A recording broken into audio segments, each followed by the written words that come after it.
A knock at the door, but the visitor was never seen. Welcome to Agent Ash. I am your host, Hallo. Share in the mystery. Comment where you're tuning in from. I always treasure your words. Now, the story. I have always thought that Jericho, with its close terraces and secretive lanes, belongs more to the past than to the present. The stones are soot-darkened, the pubs modest, the air faintly tinged with wood smoke even on a mild evening.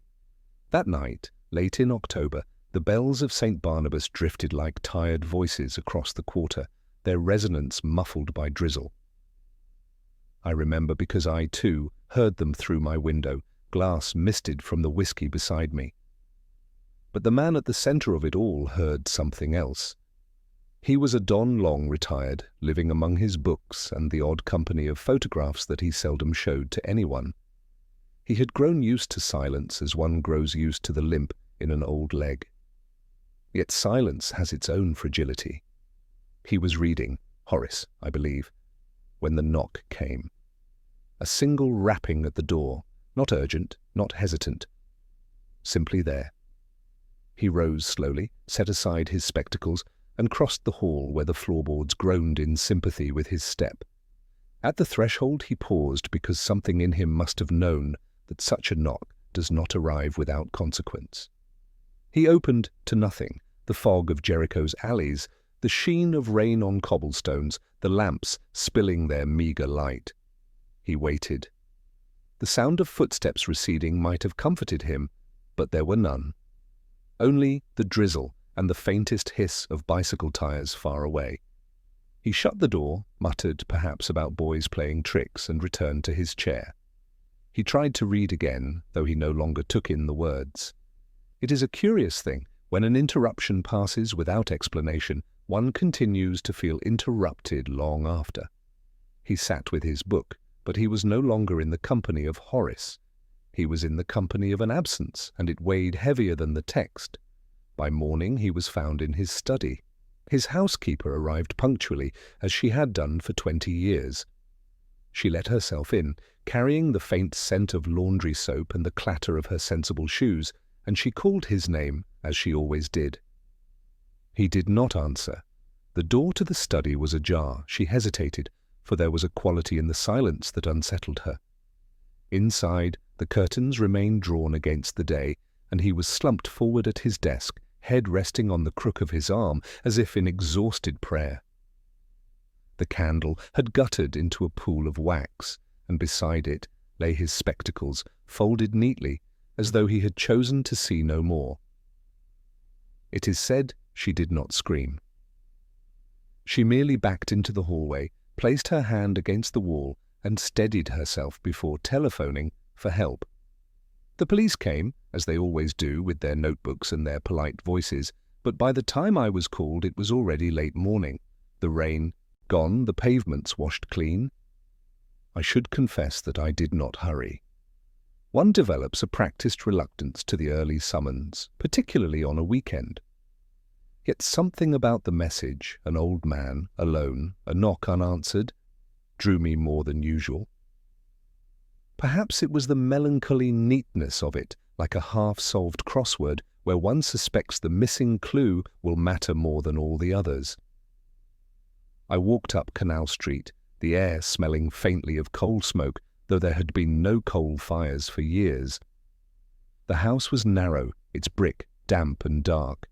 The constable on the door nodded with the solemnity of one guarding an empty tomb. Inside, the hush was remarkable.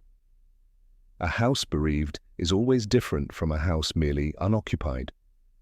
You can sense it before you see the body. I looked at him, this man whose name I had known from college records but never met. Death had lent him a serenity that life, if one studied his photograph, had seldom granted. His hand rested on a sheet of paper, but no words had been set down. It was blank. That detail, more than any bruise or blemish, unsettled me. Men who live by the written word do not leave paper unused unless they are interrupted. And that knock, which he had heard, and I had not, was the interruption that lingered still in the room. I noticed, too, that his chair was angled slightly away from the desk, not as though he had turned, but as though he had been drawn. Toward the door, perhaps, or toward something he had imagined there. Such small adjustments often betray more than confessions. Lewis arrived shortly after, brisk as always, and began with practicalities, the housekeeper's statement, the time of discovery, the medical preliminaries. I let him speak, my eyes drifting instead to the half-burned candle, the ink bottle untouched, the book open, at an ode whose line I knew by heart. Mutato nomine dete fabula narratur. Change the name, and the story is told of you. I said nothing then. It is not my habit to theorize in the first hour, but as I stood in that quiet Jericho study, I knew the case had begun with a knock that was not a knock at all, but a summons. And men who answer such summonses seldom return. Saturday arrived with the wrong sort of light for work, thin, embarrassed, and I resented the telephone for knowing where I lived. The duty sergeant furnished the practical nouns, study, body, irregularities. I put down my cup like a man agreeing to terms he will later dispute, and walked to Jericho through a city that smelled of rain coaxed out of stone. The house had the careful quiet of places arranged to be left alone. In the study the temperature still belonged to night. Books stood shoulder to shoulder like old conspirators. The carpet yielded gently and then remembered itself. On the desk lay a single leaf, ruled paper, the ink already turned the respectable brown of something hoping to be believed. No signature, no address. Beside it an envelope unsealed, free of stamp and postmark, as if the message had come by a hand that trusted thresholds more than the post. I read the letter once for content and twice for accident. The writer thanked the deceased for forbearance, confessed to delay, proposed a late conversation, and promised to set old accounts aright. That last phrase tried to promote arithmetic to ethics. The letters themselves spoke more clearly than the sentiment, a careful rightward slant, capitals taught by a schoolmaster who rapped knuckles, tails clipped short, as if flourish were a minor sin. Twice the nib had paused on a downstroke, leaving small dark beads that belonged to hesitation rather than style. The pauses fell on the same word both times, forbearance, suggesting the writer admired the quality and feared it. Lewis arrived with his dependable weather and mentioned, in the unobtrusive way he prefers, that the housekeeper was steady, the front door locked, the milk resigned on the step, and the kitchen innocent of unusual industry. He asked, without asking, about tea. I declined, and he understood. We stood by the desk like septics at a font. The fireplace drew me. On the grate lay the remains of a college photograph, the right half reduced to a brittle coastline of ash, the left half smoke-dark and still populated. Boys in gowns, spring leaves, faces wearing that good-humoured impatience which believes Oxford is merely a mirror that has not yet quite found the right angle. One face bore a pencil cross, lightly made, as if the hand that marked it desired the privilege of recantation. I lifted the ruin with the tongs. The flecks on the hearthrug had fallen outward rather than straight down, an untidy arc suggesting someone had stood to burn and changed his mind quicker than the fire could oblige. The fire had not been properly laid, only the photograph and a little paper had fed it. The coal bucket sat full. He had never meant to keep it burning. The iron itself showed a faint, steely bloom, a heat, then a cloth, damp, pressed, late. A tidying impulse after commitment. Mrs. Partridge in the kitchen was explaining to Lewis that she wiped but never washed, not near books, not after the master's warnings. Lewis wrote it down with the patience he saves for those who are right about small things. I returned to the desk. A pale oval ring on the blotter told of last night's glass, now absent. People do not clear their own drinks after dying, and housekeepers do not tidy before the police arrive. I held the empty envelope against the letter and found a whisper of graphite along the inner fold, a faint smudge transferred from the penciled cross when paper and photograph briefly shared the same narrow privacy. The photograph and the letter had travelled together for a moment, then separated, one to embers, one to the desk. The sequence mattered more than the pairing. Lewis wondered whether the letter was a summons or an apology. I said it looked like both, which is why people write them. He proposed debts and politics, then wills and women, in that order which keeps reports comfortable. I admitted the photograph offered us a college, and that colleges, like families, specialize in forgetting without the slightest success. I studied the surviving faces. 5 boys remained, their shoulders angled toward a 6th whose half had burned away. Flame had eaten his expression, but spared the hand he had placed, familiarly, on a friend's shoulder. A small proprietary gesture, blessing, claim, or warning. The sort of hand a man might not wish to see again 50 years later, especially if the shoulder had not always welcomed it. In my head, a crossword clue drifted past. Claim upon youth, 4 letters.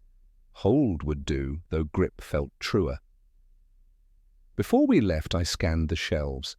There was a gap where Horace should have sat. The volume instead balanced on the arm of the chair, page disgraced by a fold. On the flyleaf, a student's tidy hand had written initials, college and year, signs of a life that still believed in neatness. Those initials echoed the letters' flourished capitals, as if the same discipline had taught both elegance and evasion. The old man had kept the book by him to the end, perhaps for the comfort of lines that promised nothing except the accuracy of endings. Lewis closed his notebook and asked what, precisely, half-burning meant. Not an act, I said, a failure to finish one. He smiled, which is his method of declaring that we have begun. Outside, the drizzle drew back, and the bells, with their forgetful kindness, attempted to persuade the hour into behaving. I pocketed the letter. Hesitation, I thought, leaves better fingerprints than haste. I have always thought that Oxford's quads resembled chessboards awaiting a crueler hand than most of us care to acknowledge. The geometry pleases the eye, yet the pieces that move across them are never quite in harmony, too much calculation hidden behind academic courtesy. It was in such a square of weathered stone and trimmed grass that I found myself that damp afternoon listening to the rain strike the lead drainpipes with a slow percussion. The Dead Man's College had summoned me, though they would never phrase it in so vulgar a way. The master received us first. He was a man whose waistcoats were as carefully chosen as his pauses, ambitious beneath the camouflage of benevolence. His concern was immediate and rehearsed. The reputation of the college must not suffer from a sordid affair. He spoke of tradition and continuity, yet his eyes betrayed a restless arithmetic, endowments, headlines, legacies slipping through careless fingers. I asked what he remembered of the deceased, and he replied with adjectives instead of recollections, a sure sign that memory had been adjusted to fit policy. He used the word distinguished twice, as though repeating it could summon affection where little remained. Later, in the senior common room where curtains imprisoned the daylight, I spoke with the lecturer. Brilliant, they called him. Embittered, he admitted, by the slope of his shoulders and the bitterness on his tongue. He described the victim as a relic, one who had squandered talent on conservatism, who had blocked promotions and silenced original thought. I listened to the cadence of his complaints, noticing how certain verbs lingered too long, destroyed, strangled, denied, words that carry the past like a burden more willingly held than discarded. When I asked if he had seen the deceased lately, he let his teacup cool untouched, then answered that chance encounters were inevitable in such cloisters. Chance has many meanings in Oxford, but seldom innocence. The widow came next, elegant in that way some women manage when grief is no longer a duty but an attire. She had been in the world of scholarship all her life, though she spoke of it as one might of a house one never truly lived in. Her gaze moved beyond me to the mullioned windows, as if she preferred the rain's discretion to my questions. She said she and her late husband had grown apart, then, without pause, that they had always shared affection. Both statements might have been true. She spoke softly, yet when she mentioned his name, she placed a delicate stress on the final syllable, a habit one develops when repeating a name too often in solitude. Finally, there was the younger fellow, debts written more clearly on his face than any ledger could record. His gown looked borrowed, his smile temporary. He insisted he admired the deceased, though admiration had never paid a creditor. He explained that he was often in and out of the old man's rooms, helping with errands, copying references, trivial duties that kept him near the possibility of a bequest. I watched him fiddle with the cord of his gown, and I noticed the faintest ink stain on his cuff, a detail he seemed almost to display rather than conceal. Men who wish to appear industrious often choose visible smudges as their alibis. Lewis, patient and thorough, asked his questions while I drifted inward, as I often do when the room answers more than its occupants. The quad outside had darkened, the pigeons had withdrawn to the ledges, leaving the grass empty. I thought of the half-burned photograph, and I looked again at these four faces in turn: the master, reputation; the lecturer, grievance; the widow, ambiguity; the young fellow, necessity. Each motive sat well enough on its own, but none yet explained the interrupted act of burning a past. In a moment of idle distraction, I glanced at the crossword folded on the table beside the lecturer's teacup. 2 clues had been solved in a different hand. One answer read ashes, the other debt. Neither word was remarkable, yet their coexistence on the same half-finished puzzle offered me a peculiar resonance. Ashes and debt. One the residue of destruction, the other a chain not easily broken. Both clung to our quartet of suspects, as smoke clings to fabric long after the fire. As I left the quad, the rain had slackened, though the stones still held the sheen of wetness. My shoes struck hollow echoes beneath the archway. Each suspect had spoken enough to accuse another and defend themselves. Yet I found no comfort in the symmetry. Oxford breeds rivalries that mature like wine but curdle just as easily, and I had learned long ago that a motive born decades before does not lose its strength. It merely learns patience.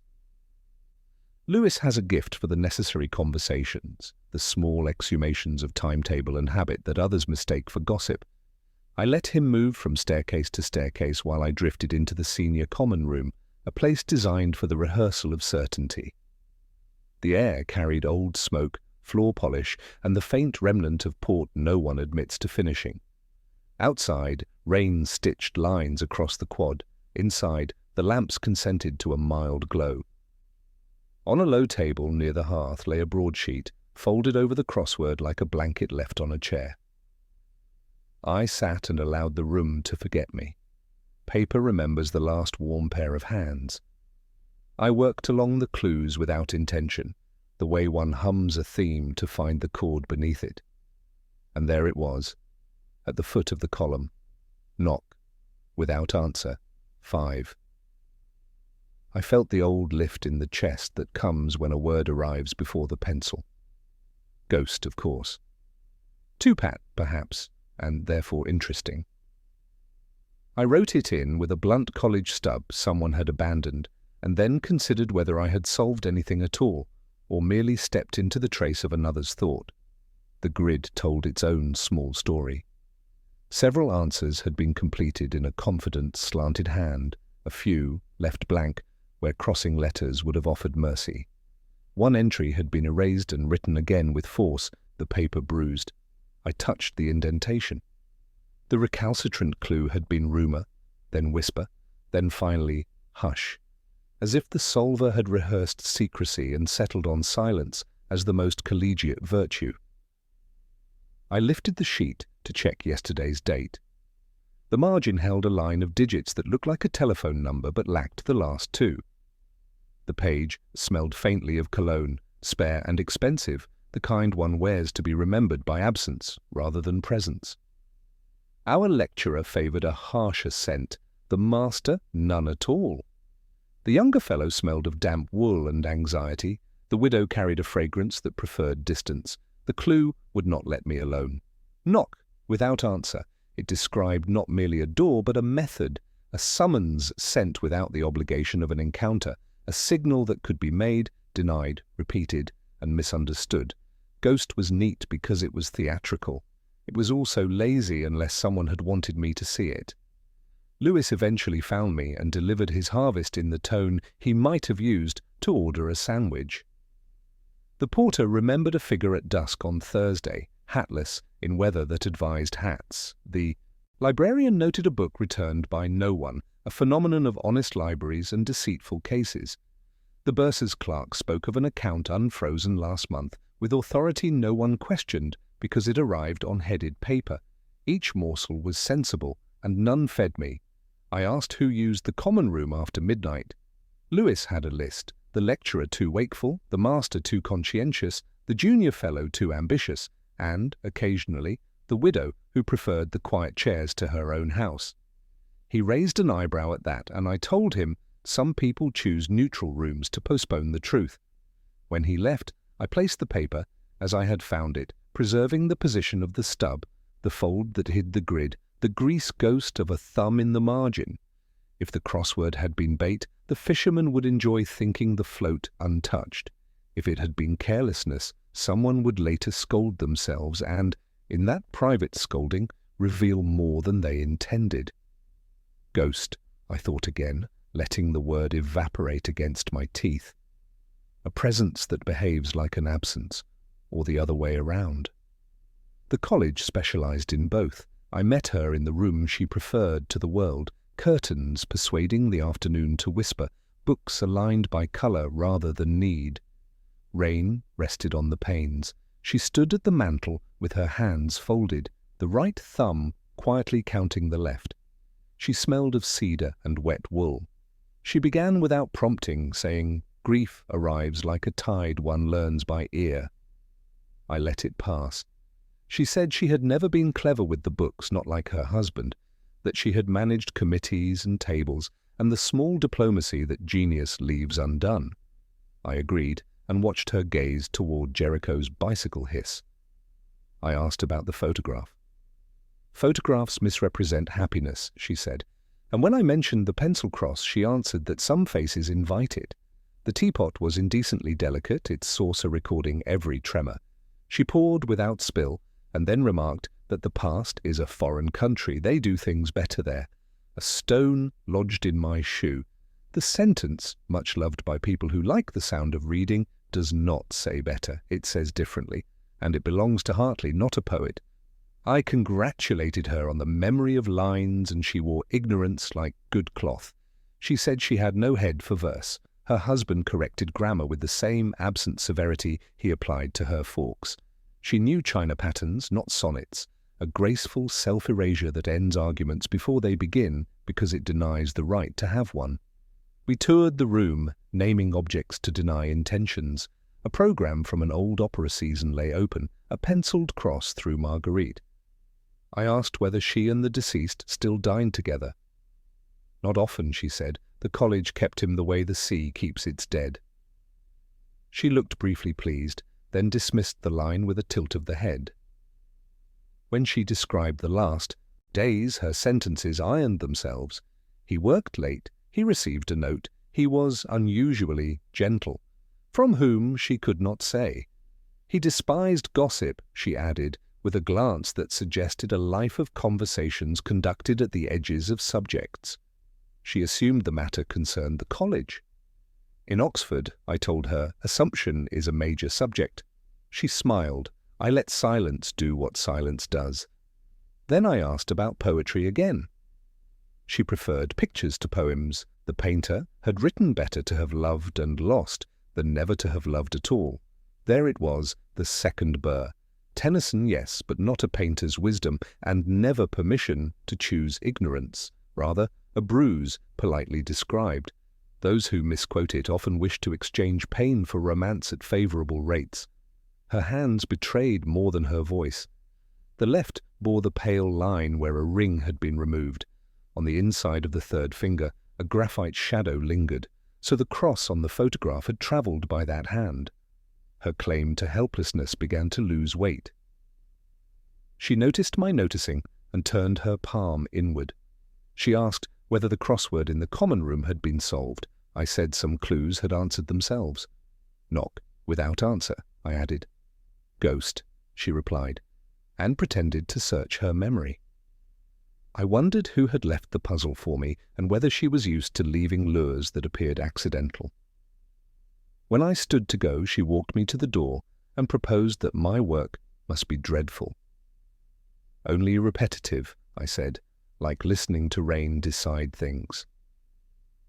At the threshold, she asked whether the bells had sounded last night. They had. "Some hear knocks," I told her, "when they are listening only for weather." Out in the lane, the gutters held a quiet glitter. I carried 2 receipts wrongly filed, a novelist's sentence promoted to poetry, a poet's line offered as painterly consolation. Deliberate, I decided, because carelessness travels in crowds and she had chosen her errors singly. Dissonance sang more clearly than confession. Somewhere behind the tidy sentences and the delicate china, a truer voice waited cautious, and I walked away with the comfort that it had spoken just enough. I preferred the untidy truth to tidy error, but error often speaks first. That afternoon offered whispers, rather than answers only. By late afternoon, the case had arranged itself into one of those satisfying shapes that soothe policemen and unsettle detectives. The younger fellow, all borrowed gown and anxious good manners, sat neatly in the middle of it. His fingerprints shone on the back door handle, curved and confident where he swore his hands had never rested. His alibi, sturdy at breakfast, faltered by lunch. The friend who promised companionship remembered sleep arriving earlier than loyalty. Lewis, with that careful gravity he uses for conclusions, said we were almost finished. He believed it, and I did not. We revisited the house in Jericho. Rain had retired to the gutters, and the pavements wore a mild shine. At the back door, I let my eyes settle where impatience refuses to stand. There was no bruise on the lock, no bright scrape on the strike. Inside, just beyond the threshold, the carpet held a small ridge, as though something soft had been set down and lifted with care. I had missed it before. We learn what to see by returning. At the station, the young man performed contrition like a part learned in a hurry. He said he often helped the old Don, errands, copying, indexing, the minor ministries that create a sense of proximity without conferring trust. Yes, once he had held a key. Yes, he had returned it. The prints must be old. The door was sticky in damp weather. Perhaps he had touched it idly in the lane. Lewis remarked that ghosts rarely leave such crisp impressions. The boy looked at me, asking for a translation between guilt and resemblance. Lewis then arranged the arithmetic on the table: opportunity, need dressed as motive, fingerprints in the right place, a tottering alibi, proximity measured over months, the possibility of favor in a will. He concluded gently that we had our man. I allowed the words to pass across me as rain passes across stone, changing nothing essential. What troubled me was not what we possessed, but what we lacked. The half-burned photograph required a hand with memory rather than panic. The elegant letter demanded someone who could counterfeit hesitation and almost believe it. The crossword abandoned in the common room had been completed by a mind that liked correspondences too clean to be accidental. Our young fellow valued survival. He could filch, certainly, perhaps even shove in the dark, but the orchestration of symbols belonged to someone who reads life as literature and punishes accordingly. I stepped into the corridor and regarded him through glass. His fingers, interlaced, showed a faint smear of ink along the side of the middle finger, the badge of a habitual note-taker. Yet the notebook on the table lay nearly blank, save for a single telephone number missing its last 2 digits. Yesterday's broadsheet had carried a similar truncation penciled in the margin. Coincidence, perhaps, or a habit of leaving doors ajar so that deniability might wander through later. Back at the college, I walked the quad. The porter told me the young man used the back gate late, yes, though not always inward. There was a girl in the next street, and he liked the lad despite that. About the night of the death, he remembered a figure crossing the grass at 10, hatless, moving with the assurance of someone who knew the geometry too well to be a student. I asked whether hats were fashionable among undergraduates. Not remotely, he said, which answered a question I had not voiced. In the lodge I examined the guest book. Dust lay lightly upon the leather. Last week's page bore an entry begun and then carefully erased, the graphite pressed into a faint shadow. The first stroke endured, a bar. Slanting right, perhaps the beginning of an H. Hesitation again, asserting itself in handwriting. I thought of the widow's deliberate misquotations and the lecturer's curated grievances, and felt the grid tighten without yet revealing the setter. Lewis telephoned to say that shoe prints behind the house matched a cheap Oxford brogue, size 8. Our young fellow wore trainers that day, as his generation does, but he owned old shoes for formality. Lewis would fetch them and compare. I said yes, then I said wait. The pattern felt too obedient, like a clue solved before the setter's mischief has time to show itself. He asked what I wanted instead. A mistake, I told him. Theirs, not ours. Evening gathered, the arithmetic still balanced, and I still disliked the sum. False solutions rarely collapse unaided. They require a finger placed gently on a single digit, moved one place to the left. I turned toward the chapel where evensong had begun. The choir lifted a line that has outlived detectives and suspects alike. I stood in the doorway and let it work, thinking of locks that open without bruises, carpets that crease under soft burdens, letters that tremble on their downstrokes, and a back door handle holding fingerprints as faithfully as a poor memory holds a borrowed kindness. I decided to withhold judgment, which is only another way of making room for the truth to find its chair. We waited near the porter's lodge as the night stiffened into silence. Lewis leaned against the stone wall with the patience of a man accustomed to my whims. The quad lay dark but not deserted, for Oxford never entirely surrenders its corridors to sleep. There is always a lamp in some high window, a student rehearsing, a don pacing. The air smelled faintly of damp ivy and extinguished candles. The porter's lodge had its own odour, tobacco old enough to have been outlawed, the faint sweetness of floor polish, the woolen must of coats that had dried there across decades. The porter himself sat inside, nodding over a crossword begun and abandoned at 7, his pencil resting at the margin like a tired oar. Then came the sound we had come for, a knock. It was not loud nor hurried, just 2 measured raps upon the wood of the outer gate. Lewis straightened, expecting to find some errant student. The porter stirred, lifted his lamp, and opened to nothing. The passage outside yawned empty, the mist curling like a cat denied entry. Lewis muttered that boys must find it comic, these midnight visitations. But I heard something older in that knock. Not mischief, but memory, not play, but signal, a way of reminding the living of debts that had not yet been paid. I asked the porter how often it occurred. Once or twice a term, he admitted, though he did not like to make talk of it. Always the same, a knock, no caller, no sound of retreat. He looked away from me when he said it as though he feared ridicule, but I offered him none. While Lewis prowled the gate for scuffs or prints, I studied the ledger kept beneath the porter's desk, thick calfskin, the corners darkened by centuries of reluctant hands. The pages whispered of arrivals and departures, dinners, feasts, honorary fellows who had visited once and left gratitude inscribed in ink that had long since faded to sepia. My eye lingered on a page dated 30 years before. There was an entry erased, not neatly, but with the fumbling urgency of someone who wishes to vanish and lacks the courage to burn. The graphite shadow remained, a faint skeleton of a name. I bent closer under the lamp. The first letter rose like a slender mast, an H perhaps.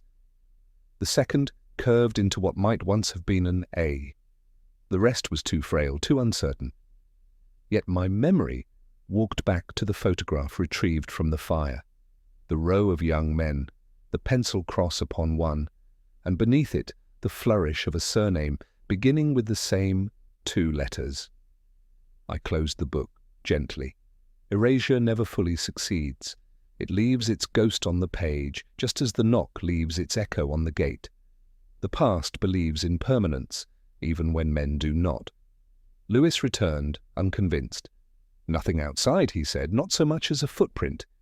He had the look of a man embarrassed by mystery, eager for it to shrink back into prank. I let him keep his embarrassment. The porter resumed his vigil, eyes lowered now, unwilling to glance at the gate. We stepped out into the quad, the grass black with dew, the moon caught in the windows of the library like a coin dropped between stones. As we crossed beneath the arch, I thought again of that erased entry, of the faint graphite H, of the boy's face half burned in the photograph. What is a knock without a caller? Perhaps only a name without a voice, waiting for recognition. And recognition, like guilt, never really fades. I went back to Jericho in that thin hour when the city lowers its voice and paper seems to breathe. The study had kept the faint sweetness of candle smoke. The wick stood like a spent pin. Horace waited in modest rows, gold letters rubbed to straw. The volume I had noticed earlier wore a folded corner, an indulgence the old scholar might have scolded in students and forgiven in himself. When I eased it free, something slid from the gutter and brushed my wrist with the tact of an apology. It was a diary page, not part of the book at all, tucked between odes like a confession seeking custody. The handwriting was his, firm, yet the strokes reached for steadiness and sometimes missed. He dated it with a careful year and an evasive day. He began with weather, an April evening on Magdalen Bridge, the river holding the last light like a careful drink, bells considerate, the air rehearsing spring.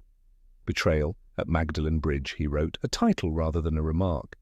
Then the slow account a man saves for himself, 2 young men in the safety of dusk, a promise accepted too easily, a letter intercepted by a friend who preferred power to kindness, and the small private collapse that follows when scholarship discovers it has been drafted into someone else's play.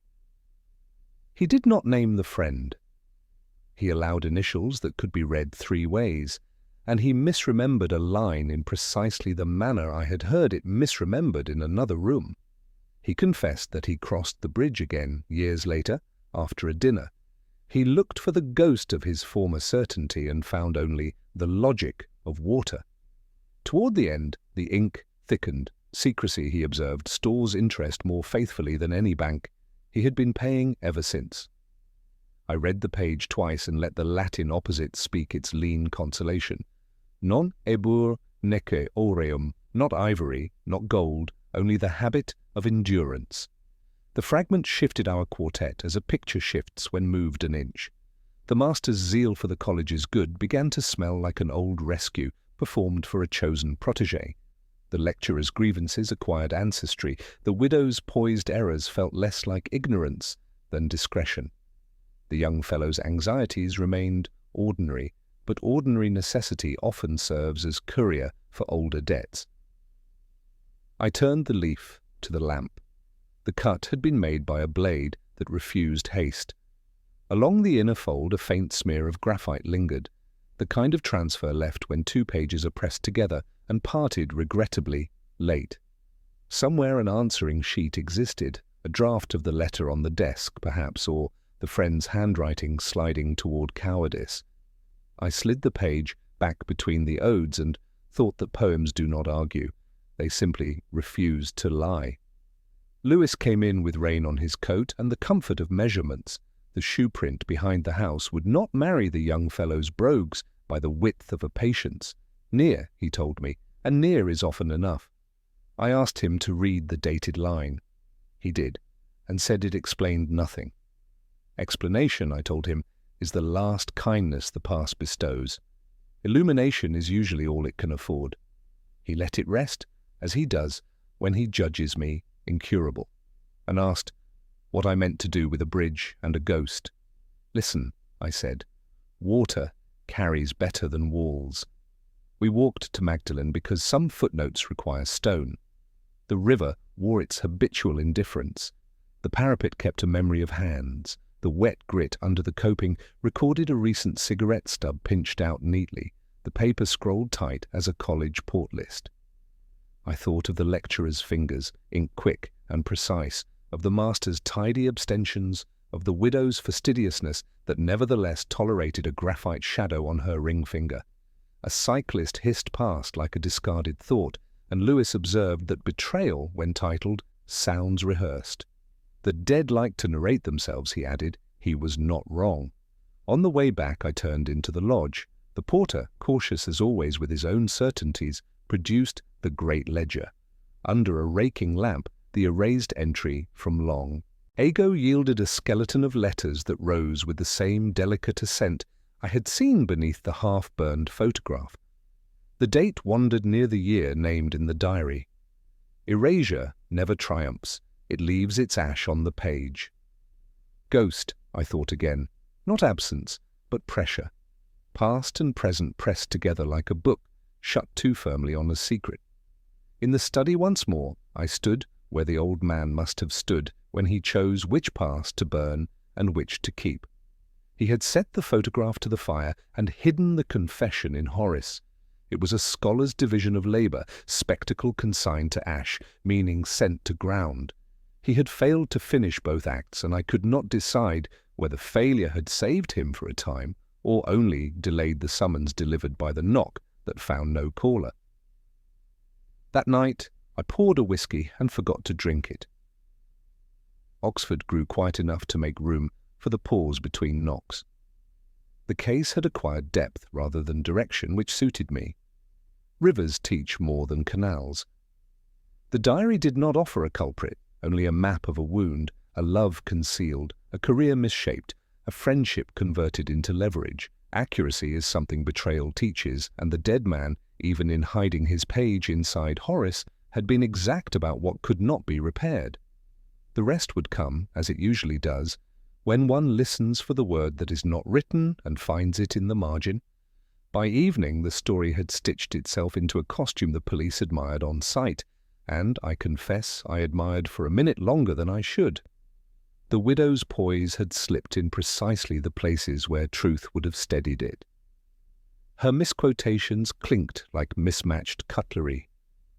The faint graphite on her bare ring finger echoed the cross upon the singed photograph. The delicate programme with its crossed Marguerite suggested old guilt performed as taste. When Lewis asked if the time had come, I said almost, which in our trade usually means yes, with reservations, that hope to matter later. We set the pattern upon the table.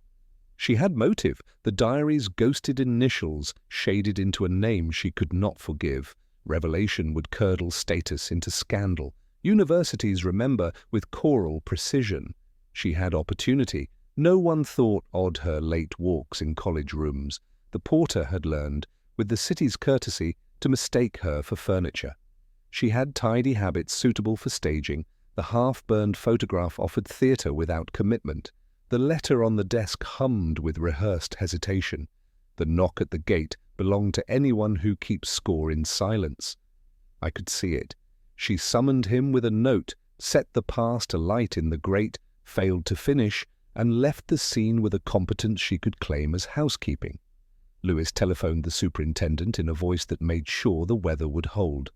I asked him to wait until I had read the letter again.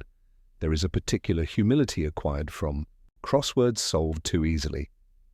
One begins to mistrust elegance. I took the unsigned page to the window, where the last of the light treats paper with respect, and watched the ink accept the dimness. The hand was graceful, yes, but grace is not a woman's property any more than guilt. It belongs to anyone trained to disguise hesitation as style. I read for accident rather than sentiment. Twice in the same word, the nib hesitated on the downstroke. I had seen that before and had given it a meaning that suddenly felt overgenerous. Then I noticed the crosses of the T's, long, impatient strokes that hurried beyond their letters and nicked their neighbours, a habit of men who write at blackboards and prefer a single, horizontal zeal to a polite succession of neat bars. In must the cross cut through Saint and left a minute thorn at the tip, the same barb I had watched the embittered lecturer leave on a notice when he had corrected a poster that quoted Tennyson wrongly in the JCR. He had swept his chalk through 3 letters and said without saying that better to have loved and lost did not require a pause after loved. The widow, when offering me her painter's version of the line, had made precisely that pause. She placed breath where sentiment likes it, and literature does not. I looked again at the letter's cadence. It thanked him for forbearance, then said, "We must speak at last," and then, with that barbed long cross riding through its must, promised to set old accounts aright. The lecturer's chalk had ridden like that too, a single line of impatience, striking through consonants as if doctrine were a surface to be cancelled. I had mistaken the pauses on forbearance for emotion. They were rehearsal marks, a scholar's mannerism while weighing diction, and if the widow had written it, she would have written it tidily, like a shopping list with the virtue of completion. The letter disliked completion. Scholars preferred drafts that accuse. When I told Lewis to put his telephone away, he let me have the silence first. I said the hand is not hers. He reminded me she could have dictated. She could, I agreed, but a dictation would have carried her errors and her rhythms. Instead, I hear emendation, not embroidery. The letter's sentences breathe like a man who lives among commas, placed with intent and dashes used sparingly. The widow mislaid grammar as a tactic, but grammar does not mislay her in return. Besides, I added, the T-cross, that impatient slash through sate, is a lecturer's vanity. He has been pricking his consonants for years. Lewis disliked surrendering a solution he had already taught himself to believe. He asked what else the letter gave me. Enough, I said, the echo of a line corrected in chalk. The barb on must, the long crossings a bored man makes when he forgets the page is not a wall. The widow's errors were deliberate, but not these. These were a scholar's betrayals of his own control. He nodded slowly as if conceding a move on a board where he had briefly fancied mate. The superintendent would not cheer.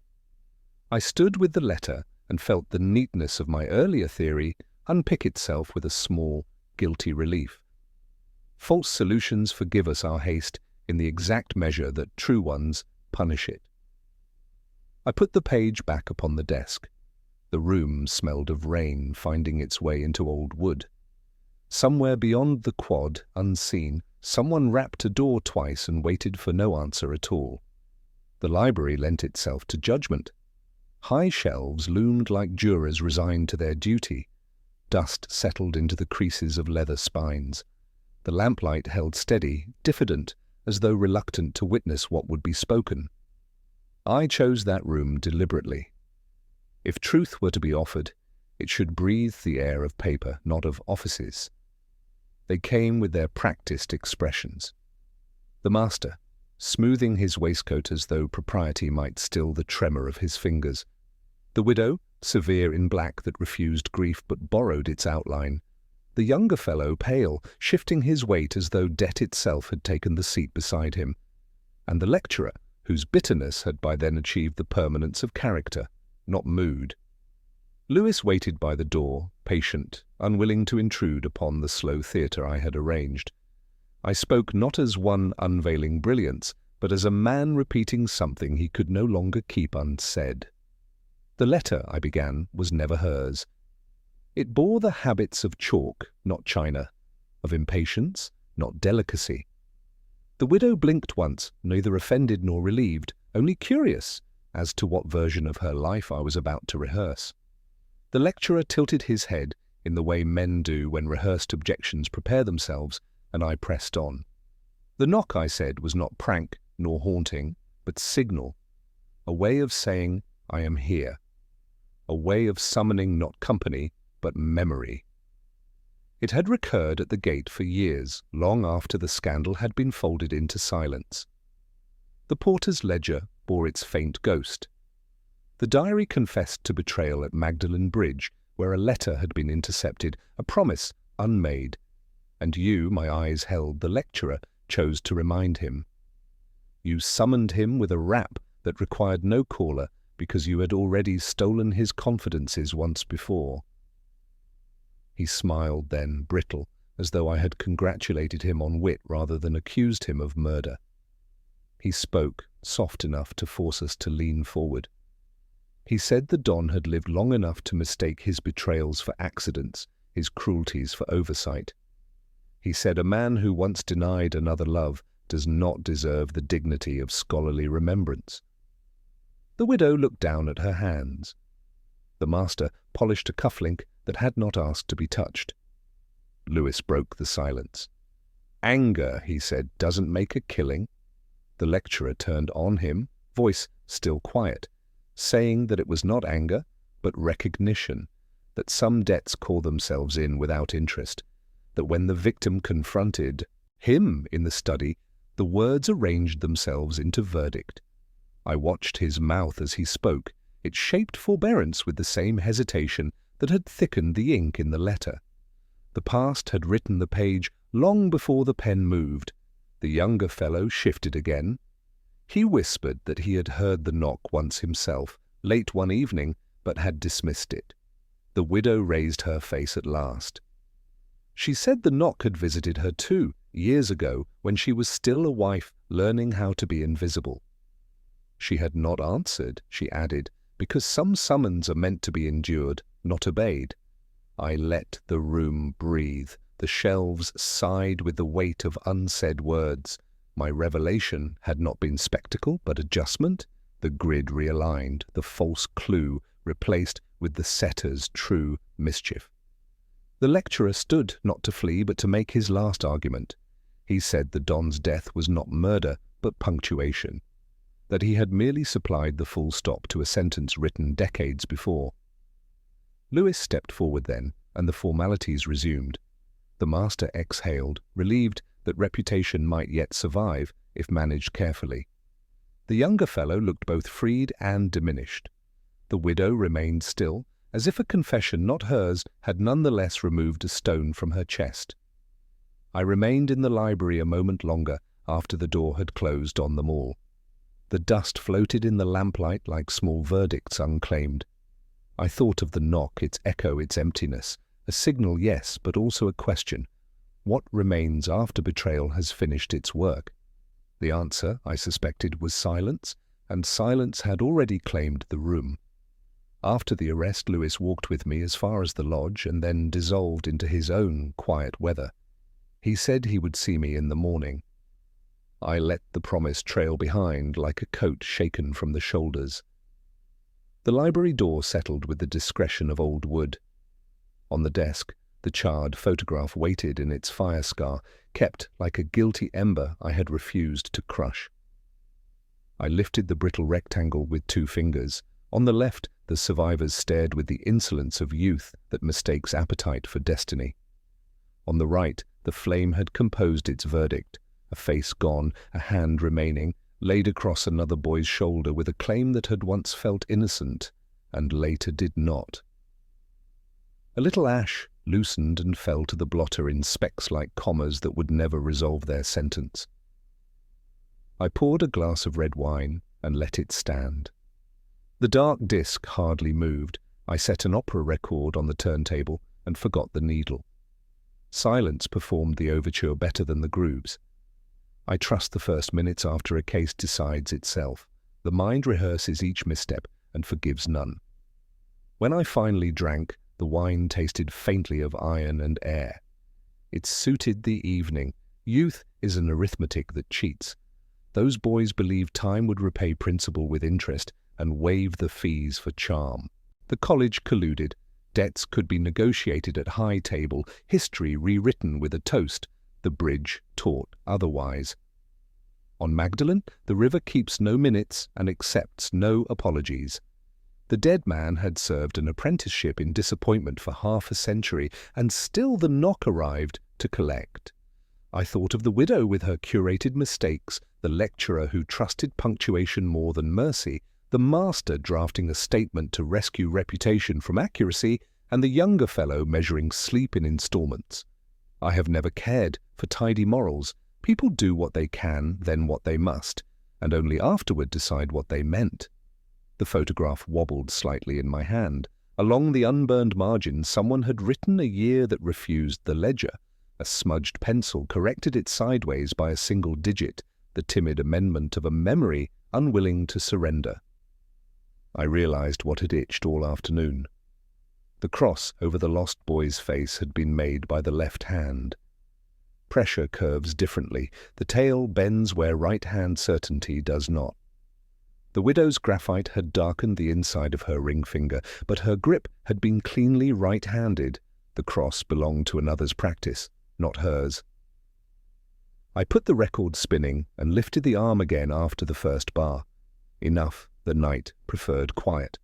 Lewis returned to the door only long enough to study my face like a weather map and say he was off. He advised home. I promised soon. He went, taking his dependable forecast into the stairwell. When the room remembered itself, I pressed the photograph flat against the blotter. The ash gave a last bitter breath.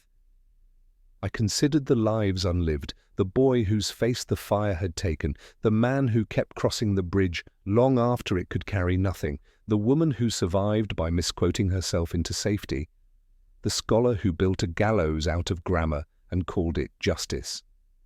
My own life stood somewhere in the aisle, pretending to browse.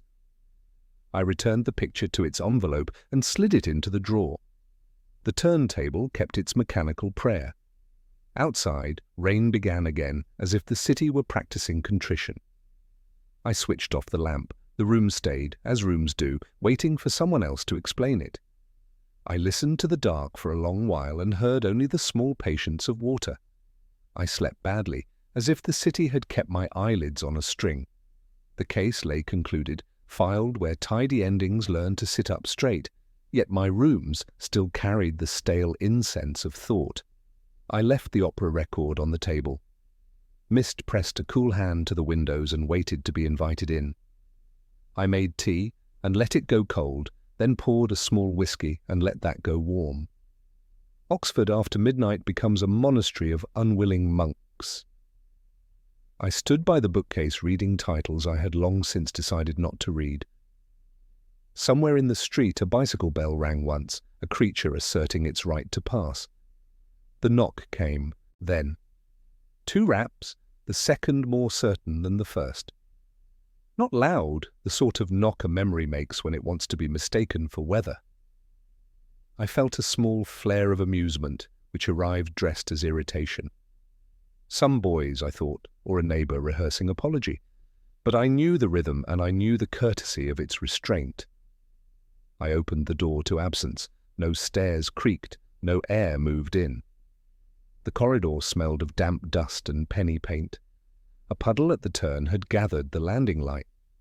I said nothing. Words are not for corridors. I left the door open a little and went back for the glass. The whiskey had learned patience. I set it on the hall table and waited. All knocks call themselves one of 2 things, request or command, and this was neither. It was a reminder. It was the bridge sending on its collection plate. It was the erased ledger instructing me to read it again.